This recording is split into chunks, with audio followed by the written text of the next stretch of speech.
Now, the Buckeye Extra Podcast with Rob Aller, Bill Rabinowitz, and Joey Kaufman from the Columbus Dispatch.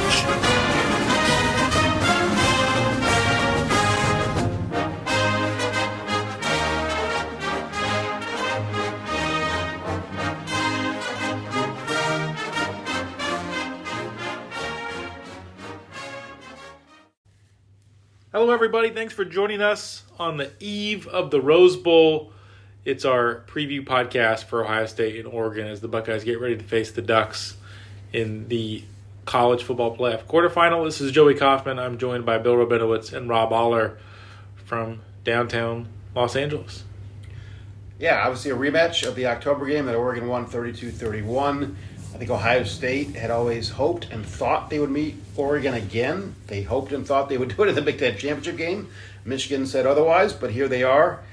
You think about this matchup, and it's a quarterfinal, but it really feels almost like a national championship game. Ohio State kind of put themselves in this bind where they were the 8th seed because of the loss to Michigan. You got to almost feel for Oregon. You know, they do everything they're supposed to do. They're undefeated. They beat Penn State in the Big Ten championship. And their first game in the playoff, Ohio State. Not the team I think they probably wanted to play.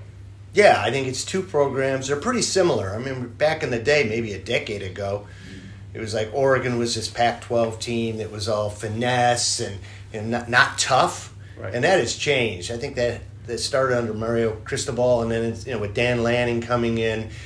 It's like a Big Ten team, the way they talk, the way they present themselves, tough on the defensive and offensive line. They have skill. They have great skill. So it's kind of mirror programs. A lot of NIL money, Nike money coming in for Oregon, and who knows where the money's coming from Ohio State other than that it's a huge alumni base. So right. You don't have to get a lot from alumni, just a little from every alumni, and you're up to $20 million or whatever it is. So it's exciting. I think Joey was saying before we came on the pod, you can sort of sense there's a pressure about this game. There's an excitement. There's a lot on the line.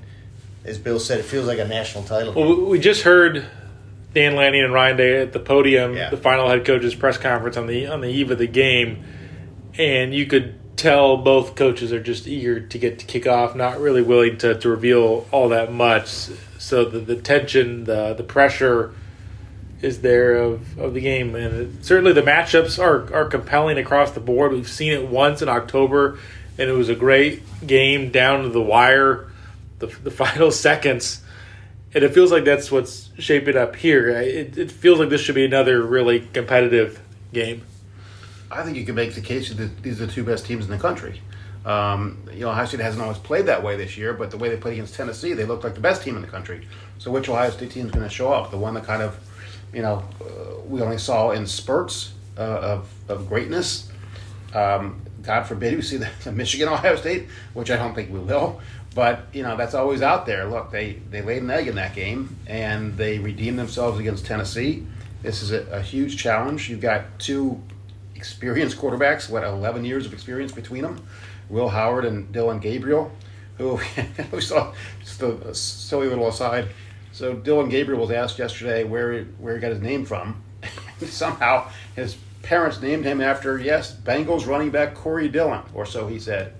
Just a little nothing factoid out of nowhere. An Ohio connection. It's a little Bill's going a little random on us. Just completely random. I just happened to be standing there when former Bengal writer. That's where that came from. From Dayton. Most people don't know who Corey Dillon is. Corey Dillon, listening to this. He played at the University of Washington. He did, which is Oregon's rival. Yeah. And Dylan Gabriel was asked, did your family grow up Bengal fans? He says, no, they just liked Corey Dillon. His other brothers are named after Roman Gabriel, the old Rams quarterback, and Garrison Hurst, the Georgia running back. So anyway, everything you wanted to know about Dylan Gabriel, didn't want to know. Didn't want to know. Here's my take on this. You've got back-to-back games. Ohio State couldn't play worse against Michigan. They couldn't play much worse in that game. Yeah. And special teams. Yeah. Just as overall.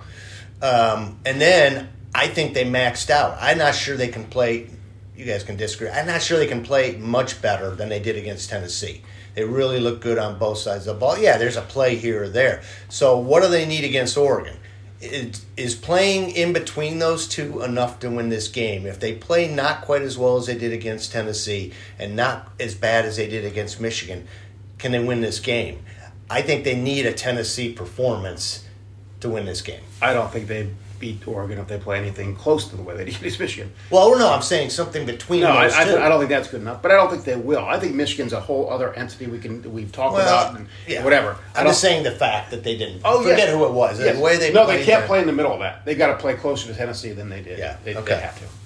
The thing I'm really interested in this game is the way Oregon played in the Big Ten championship game showed some vulnerability with the way they defended the run. Penn State ran for almost 300 yards against them in that game, and Ohio State came out against Tennessee so eager to throw the ball and lean on its weapons. 5 out of the first 10 plays were passes, 4 out of the first 5, or what? 9 out of the first 10. 5 out of the first 10 went to Jeremiah and Emeka, right. And then 4 out of the 5 on the first drive were passes. And do they come out with the same mindset of throwing the ball? Do they also try to take advantage of Oregon's interior of its defensive line and run the ball a little more than they did against Michigan? No. I would think so, but each game is also an entity into itself, as Chip Kelly said. Just how they call the game will be very interesting. I agree with that, yeah, for sure. I think you just can't risk. Well, what happened in the first game? How many yards did they have rushing in the first game? Do we know? Was it Ohio State? And we're caught with our pants down. Ladies and gentlemen, I don't care what they did, and your point's valid, Joey. Penn State ran against them. I think that was as good as Penn State could play. Not the tangent here, but I was impressed by Penn State in that game, in the Big Ten championship game. I don't think Penn State can play any better than that. And they did scare Oregon. Yeah, they did. And I thought even the secondary, which we can talk about. The Oregon's, if there's an Achilles heel, it is their secondary. The front four is very good. Yeah. And they got Birch back. Yeah, Birch back, and obviously Ohio State has lost. Yeah. Jordan Birch, the defensive end, is kind of like Abdul Carter. I mean, he's that kind of impact player, potentially, the Penn State edge rusher. Different kind of player, but impactful.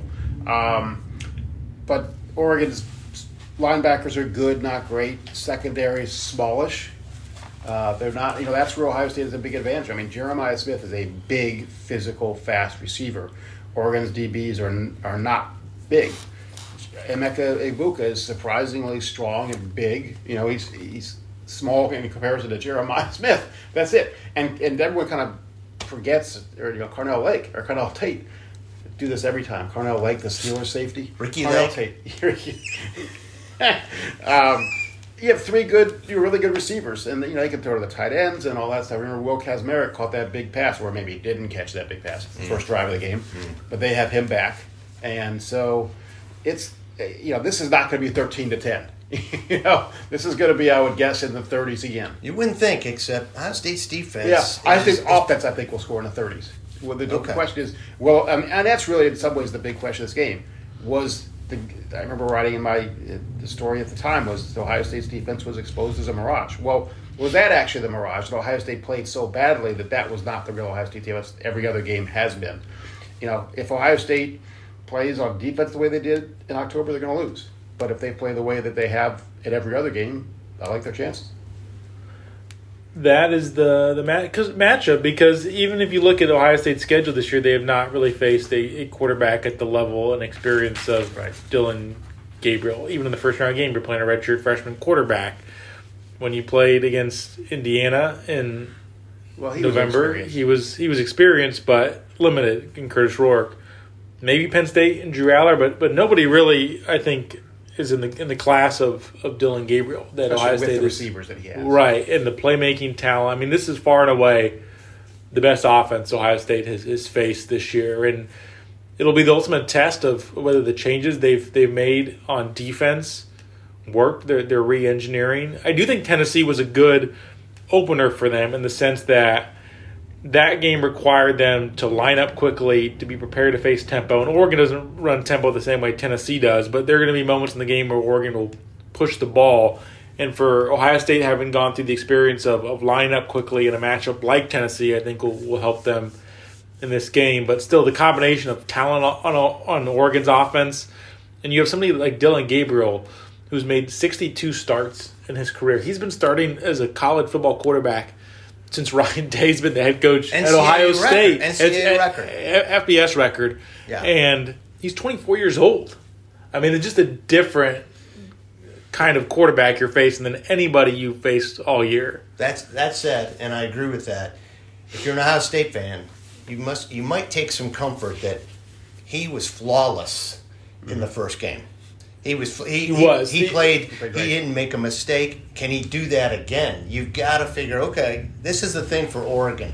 Psychologically, you get in there. Okay, we beat Ohio State. We played as well as we possibly could, and won by a point in Autzen Stadium.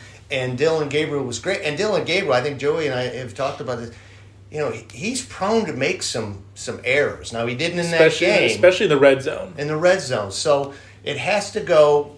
Again, for your Ohio State fan, it almost has to go perfectly for Oregon to win this game, if you want to look at it that way. Now, it has to go almost perfectly for Ohio State to win the game, which is what Bill said earlier. The other way you can look at it, too, is before that Ohio State win, Dan Lanning was fighting the same big game allegations that Ryan Day has dealt with. They lost twice to Washington last year. Right. Dylan Gabriel's been starting in college football for a long time, starting at UCF in Oklahoma, but he hasn't really won all that many big games. Never played the playoff until now, so he's an experienced guy. But you wonder about some of those numbers he's put up over the years being empty calories. So that and that's not a true knock, but just the fact of the reality. Outside of that Ohio State win, there's some holes in the resume for both of those guys you can poke at, and that game really swung the narrative a lot for Oregon. I think that Ohio State will have the benefit of having played them before and learning from their mistakes. I think one of the things that they're going to do is be very disciplined in their pass rush, because Dylan Gabriel, for all the strengths, is a small guy. He's like 5'11". I don't know what they list him at. I stood next to him yesterday, and he's not much taller than I am. Yeah. And if you can get your hands in the passing lanes, that's a big deal. Deflected passes, I think that may be the secret to the success. He's so elusive and so good at sensing pressure. You don't want him to escape the pocket, so just be very disciplined, hem him in, make him throw over you or around you. Take your chances that, on some of those throws, they'll get deflected. The other change Ohio State's made is that they've had Jordan Hancock, who's really been a nickel cornerback in a lot of ways, move back in more of a conventional safety role at times, and move Caleb Downs up and let him be closer to the action and let him make plays. I think that's... Caleb Downs really the first half of the season didn't do that much because he didn't have the opportunity to do that much. I think that they realized, let's get him in a position where he could trigger on run plays, where he could get involved in the passing game. He had the great interception against Michigan. Look, he's probably their best player. He and Jeremiah Smith are probably their best players. So I think that they're going to employ him in a different way in this game. And look, Denzel Burke is highly unlikely to have as bad a game as he did last time. I mean, that was such an anomaly for him to be just toasted over and over and over. We can talk about the keys. It's just, I feel like, man, we've been talking about this for 2 years. Offensive line, quarterback play. Offensive line, quarterback play. That's the case for most games. Like it is. But so if they can protect Will Howard, I think the game comes down to Will Howard. I think Will Howard has to have a Tennessee game. Pickett. I mean, Will Howard's been very good. What does he get? 80% of his passes completion rate. He's like number 2 in the. He and Gabriel are tied second nationally in completion percentage. If you look at the numbers, Will Howard is just, the stats are astounding. He's had a great season. What he can't do is have that bad pick early in the game in the red zone. You just can't do that. That's that 10% bad that we've talked about, and I don't expect that to happen. But if he gets pressured, and if somehow they get to him, and they didn't in the first game, right? No sacks. They did. Ohio State did. But they had some pressures. I think Oregon had the third most pressures this season, behind maybe Penn State and Michigan. But it's a different offensive line. A worse offensive line. Of course. I mean, so to me, it's a Will Howard game, and Denzel Burke. You're right. He can't play nearly as bad as he did. You would not think. The other player that nobody talks about very much, but is a really important player for Oregon, is Jordan James, the running back, who is very impressive. He's kind of smallish, shortish. I mean, he's got a Wanted to Big. play for the Buckeyes badly. Is that true? Yeah, wanted to play for the Did you talk to him Buckeyes. yesterday? Came to a camp. Came to Ohio State camp. Wanted to play for the Buckeyes and has a chip on his shoulder because they did not offer him. Well, he's very good. Yeah. And look, Ohio State's happy to have Travion Henderson, right? They're happy to have Quinshon Judkins. Jordan James is in that class. He's very tough. He runs hard. He gets yards after contact. He had 115 yards in the first game, I think. They can't let him run wild either. Right. Did you say that yesterday, Jordan James, about the Ohio State camp at media day? It was Yeah. media day. Media, just so you know. Yeah, I had that in. Read that column today. He's in there talking about that. But one of the how he's going to negate the pressure. Basically, wrote that I think who blinks first, and I have Oregon blinking first because they haven't been in these kind of pressure situations. But one way they're going to fight the pressure is to create that us against the world.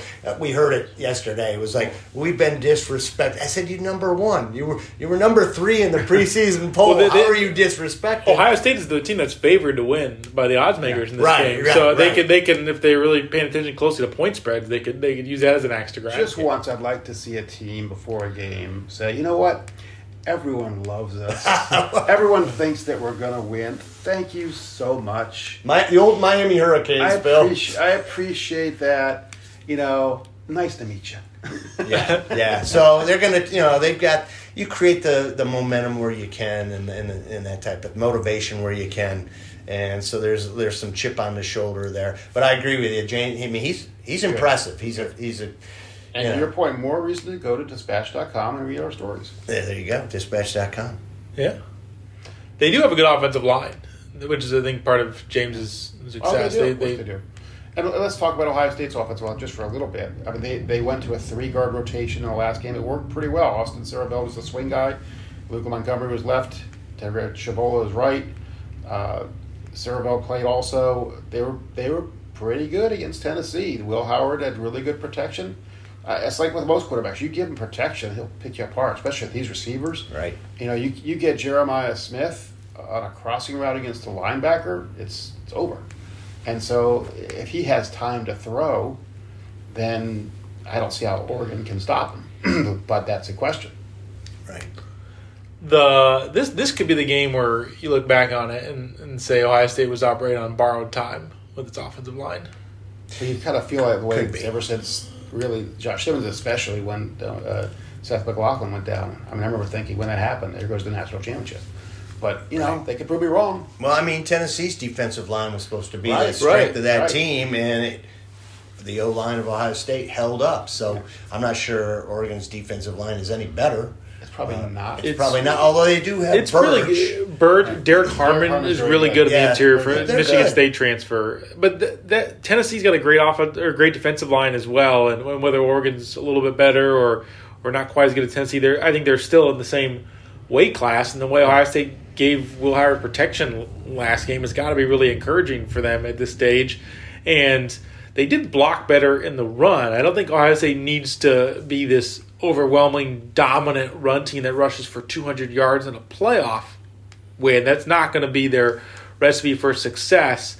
But they need to get a little something in some short yardage spots to just take some pressure off the pass game where you keep the defense honest a little bit. And Luke Montgomery did a nice job rotating in and opening some holes. That rotation seemed to work. They were using more of a gap run scheme the last game, and that seemed to help. So if they could just be efficient in some spots, that would go a long way. Just convert the 3rd and 1s and the 3rd and 2s. Don't get stuffed on 1st and 10 where you're facing 2nd and 11. Right. And That was the issue against Michigan is they got off schedule on so many of those drives. It'd be 1st and 2nd down. You'd run the ball and it's 2nd and 9 or 2nd and long. That really gets you in a tough spot. Yeah. So They ran for 100. Ohio State ran for 141 yards in the first game. Travion had a one long run, right? Yeah, 141. That's not bad.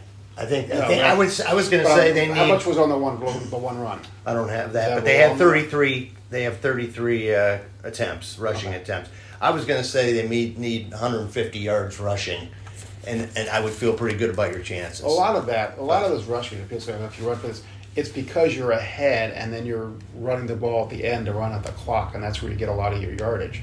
So, I mean, what's important is to be, like Joey said, efficient with it, not end up in bad situations with down and distance. But you need at least 100 yards rushing. Yeah, I think, I or would think you're so. in And trouble. I almost think you need it more in chunks than you do one large gain and a bunch of 2-yarders. Sure. You need to get to 5, 6, 7, that kind of stuff. Avoiding the really bad stuff runs, because that was the issue against Michigan. And the stat I keep coming back to with that game is Travion Henderson and Quinshon Judkins ran the ball 22 times against Michigan. 9 of those carries went for no yards or a loss of yards, which can just be fatal to some drives. Yeah. So I picked Ohio State, 27-24. Why? Because I do think the moment's going to be a little too big for Oregon. And I know that they have handled pressure well, and I like Lanning. I think he knows what he's doing. I think they're a confident team. But I do have the Ducks blinking at key moments. Lanning is a big wild card in this game because you look at the way he handled some of the situations against Ohio State in the last game, the 12-man on the field penalty, the onside kick. Right. When they played Wisconsin earlier this year, they ran a fake punt late in the game. When Wisconsin should have known it was coming. Which was a goofy play. You think back to the games against Washington last year where they repeatedly went for it on 4th down. He's a creative in-game coach who's going to do something shrewd at some point, especially with having 3 weeks to prepare for this game. And how does Ohio State adjust in those situations? Does Ohio State have any wrinkles that they put in on special teams or some other thing? Because Chip Kelly, earn your money. Jim Knowles, same thing. Right. But I think this is a fascinating game. I mean, this is a great matchup. I think Ohio State has more talent across the board than Oregon. I mean, you look at like the recruiting rankings, and I think Ohio State clearly has more talent. But Oregon's good enough. They got enough talent. And Gabriel, as third in the Heisman, he's a difference maker. Jordan James is good. Look, they're a really good team. But I do think that Ohio State's really hungry. I think when they lost to Michigan, they realized, okay, we had 3 goals. 2 of them are out the window. And this is our last one. This is our last goal, and this is what we came back for. And this is a hungry, motivated team. Yeah, this is, as I said, this feels like a national championship game. I think if they win this, I like their chances to win it all. I picked Ohio State to win 38-31, I think. But obviously, Oregon can win this game. I just like where Ohio State is if the offensive line can hold up. We were talking before today's press conference with some guys, some writers, and it was like, this is a game where you honestly, it could go anywhere. You don't know. It could go any way. Right. Ohio State could win big. I don't really see that. I would be Oregon, I don't see Oregon winning big as much, but it could go either way, and you really can't be shocked or surprised. That would be my take. I have a low level of confidence in who's going to win. I don't really, but I have a high level of confidence that it's going to be a close game in the fourth quarter. Like it would be surprising to me if one team just ran away with it. I think if one team does, it'll be Ohio State. I'm not saying it's I going to happen. I don't see that. I think it's just going to be a close game. I'm with you on that in the fourth quarter. It could be a replay, but you know what? We say this, and this thing could be 13-10. No, we don't know. I'll be pretty sure it Well, won't be we just don't. I mean, Ohio State's defense that's the thing. I said Will Howard before was the key. Will Howard / OSU's defense, which did not play well in the first game, in the secondary, especially. Right. But if it plays, I mean, it's 11 points a game, right? The Buckeyes are allowing 11 points a game. So take out the Oregon game, it's probably closer to about 7. Right. So, I think if you hold Oregon to 20 points, I think you should win the game. I think 24 is kind of the break-even point. You can score, hold them under 24. Ohio State has not given up more than Ohio State's starting defense, not the backup. Starting defense has not given up more than 1 touchdown in any game since the Oregon game. They have not given up a passing touchdown in any game since the Oregon game. Right. That's pretty. They have not given up a third quarter touchdown all year. They've only allowed 2 plays longer than 40 yards all year, and those were in the Oregon game. I think they're giving up 4.1 yards per play. Leads the country. Lead the country in scoring defense. Lead the country in yardage. Lead the country in red zone defense. Yeah. I mean, this is a historically great defense. This is, except for the Oregon game, and again, Oregon's really good. And 32 points against Oregon is nothing to be ashamed about. They didn't score 50; they scored 32. So if Ohio State's defensive plays the way it has all year and fixes some of the things that happened in the first game, Ohio State could win semi-comfortably. I'm not saying it's going to happen, but it could happen. Yeah. I picked Oregon. I'm the contrarian Well, here. so did Bill initially. Then I saw the Tennessee game. Let's come clean on this. Bill has covered both sides of the equation. That's right. We had to pick before the Tennessee game. Oh, well, I picked him to win. No, I will. I picked him to lose. If Oregon wins, I will not claim that I picked Oregon to win.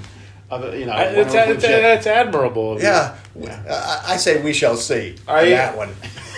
Yeah, we had an early pick, and I guess I'll stick with Oregon. Yeah, I do think the defensive line against their defensive line against Ohio State's offensive line still, I think, might tilt things enough in their favor. I mean, it's going to be a close game, and I think that could just give Ohio State enough problems and their offense enough problems on the drive, and then I give a slight edge to Gabriel over Howard. But I mean, this is a coin flip game. That's fair. I read an article, I think it was ESPN article, talking to scouts, anonymous scouts, and other coaches, I believe. And they talked to 10, and I believe 7 of the 10 picked Oregon, having seen the teams. And what does that mean? It just means that Oregon is not some overrated. Oregon's legitimate. They're not a phony. No. And no one says they are, but I think that I'm with Joey. I think it's going to be a close game.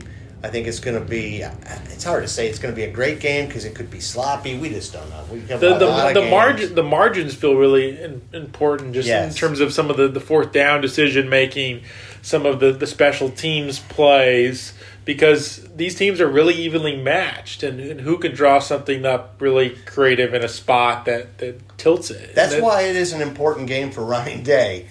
Even though I don't want to harp on this too much, but Dan Lanning, and because of what he did in the last game, they outcoached Ohio State. This is even at the end.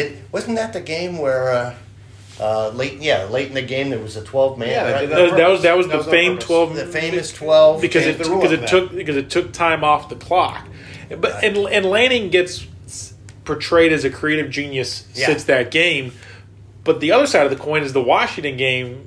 In 23, he had some fourth down calls that didn't work. Right. And it kind of can cut both ways, where you end up like one decision in a tight game goes your way, and you build yourself a reputation as being this shrewd game manager.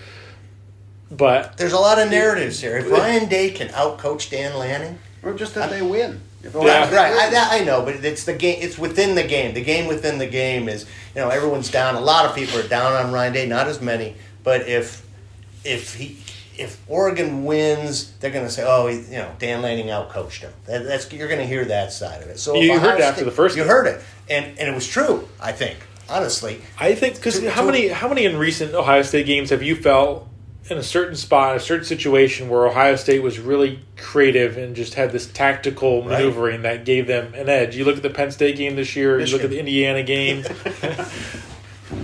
None of those games really came down to they did make some gutsy fourth down calls late against Penn State where they allowed them to milk clock. Yep. I think that was good game management by them late, but there hasn't been anything quite as flashy as what Oregon's done with themselves in some of the spots but even against Indiana, Caleb Downs returned a punt for a score. Some plays like that could be impactful. Yeah, throw this out there. I just thought of this. I have no reason to think this could happen. I just know how good an athlete Emeka Luke is. I wouldn't be surprised if he throws a pass in this game. There, you've heard it here first, folks. I have no inside knowledge. I have just a pure hunch. Some of it comes down to there's other stuff that they have not really emptied in the playbook in a minute, where you saw the Jeremiah Smith end around against Michigan State. Do they give him the ball in those spots a little more, or playmakers? Really, what you're saying is the cut it loose. Yes, and which is what worked against Tennessee, which is the message. But last thing I'll say for me is, I talked to some. I'm not going to name them because I don't want to shame them, but we had this discussion on the podcast a couple weeks ago. Maybe not the best thing, but losing to Michigan the way they did may have been beneficial at this moment to bring the team together to get everyone aligned, that the coaches need to get their heads out of their rear ends and play to their strengths, fast and loose. And so that is kind of the message, I think, if Ohio State carries that into this game and moving forward, they've got a pretty decent chance. I will entertain that idea if they win the national championship. But until then... That's fair. Because if all the Michigan game did was inspire them to win against Tennessee and maybe an Oregon game, I don't know if that's I said at this you moment, make that trade-off. I think at this moment... No, I see what you're saying. I mean, first of all, there's nothing like a loss to Michigan that clarifies your mind. You know, you can go one of two ways. You can go, okay. The way you lost. So you can break your mind. You can break your mind, too. That's why it could go one of two ways. Yeah. They could have gone into Tennessee and laid an egg like they did against Missouri. Obviously, different circumstances. Or they could have come out and played the way they did. Now, can they carry that on? And if you think about Ohio State's path to national championship, beat the number 1 seed in the Rose Bowl, beat Texas in Texas, probably. I mean, they play Arizona State. Possibly play Georgia. Don't dismiss Cam Scatterby. Yeah, and then possibly He says not to. Play Georgia in Atlanta. I mean, that's their potential path to a national championship. Yeah. So if Ohio State does it, they will have earned it. We can you're right, we'll hit the pause button on that because it'll be I don't want to say the greatest title, but the best earned title in history of college winning football. A bowl game. Each would be a great chapter in a book. Yeah, I think I might just write one. Have at it. Anyhow, that's where we stand going into the granddaddy of them all.